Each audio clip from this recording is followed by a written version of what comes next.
సమాజంలో చాలా మంది ఆలోచన ఎలా ఉంటుందంటే, మా నాన్న అసలు నాకేం చేశాడు, మా నాన్న ఇంత పేదవాడుగా ఉన్నాడు, ఏం సంపాదించాడు, మా నాన్న కూడా సంపాదిస్తే ఎంతో బాగుండేది కదా, అసలు మా నాన్న మా కోసం ఏం చేశాడు అని చాలా మంది ఆలోచిస్తుంటారు యువత.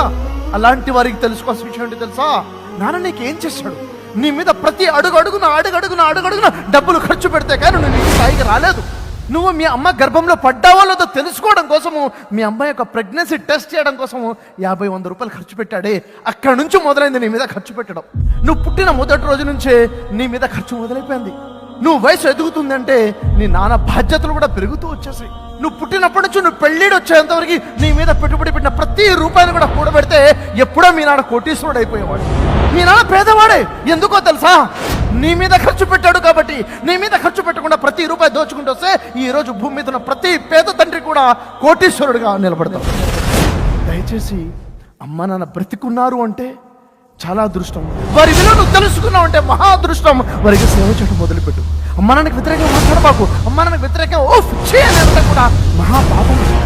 నువ్వు సమాజంలో వెళ్ళి ఏదో ఉద్ధరిస్తావు, ఎక్కడ పేరు సంపాదిస్తావు అంటే అది కాదు పేరు. తల్లిదండ్రుల దగ్గర మంచి పేరు సంపాదించుకోవడం నిజమైన పేరు. మరి ఎంతమందికి అయితే నాకు అమ్మ లేరండి, మాకు నాన్న లేరండి, నాకు తల్లిదండ్రులు లేరండి బాధపడుతున్నారో, అలాంటి వారికి అమ్మ నాన్న లేరా, మీ పేరెంట్స్ లేరా? పెద్ద వయసులో ఉన్న వాళ్ళలో మీ తల్లిదండ్రులు చూడండి. పెద్ద వయసులో ఉన్న వారికి సేవ చేయడం మొదలుపెట్టండి. మీరైతే మంచి పనులు మీరు చేస్తారో మీ తల్లిదండ్రులు అక్కడ పుణ్యాలు లభిస్తుంటాయి. మీ తల్లిదండ్రుల కోసం మీరు ఇక్కడ చేసేదే మీరు మంచి పనులు. మీరు మంచి పేరు సంపాదించండి, పుణ్యాలు సంపాదించుకోండి. జీవితంలో ఎంత సంపాదించినా కానీ తీసుకెళ్లేది ఏమీ లేదు. మీరు సంపాదించుకున్న డబ్బులు, ఐశ్వర్యం, బంగారం, ఇల్లు ఏది మీతో పాటు రాదు. చనిపోయిన తర్వాత మనతో పాటు వచ్చేది మనం చేసుకున్న పుణ్యాలు, మనం చేసుకున్న పాపాలే మనతో పాటు వస్తాయి. మనం చేసుకున్న మంచి చెడు కర్మలే మనతో పాటు వస్తాయి. కాబట్టి ప్రజలకి సేవ చేయడం మొదలుపెట్టండి. తల్లిదండ్రులకు సేవ చేయడం మొదలుపెట్టండి.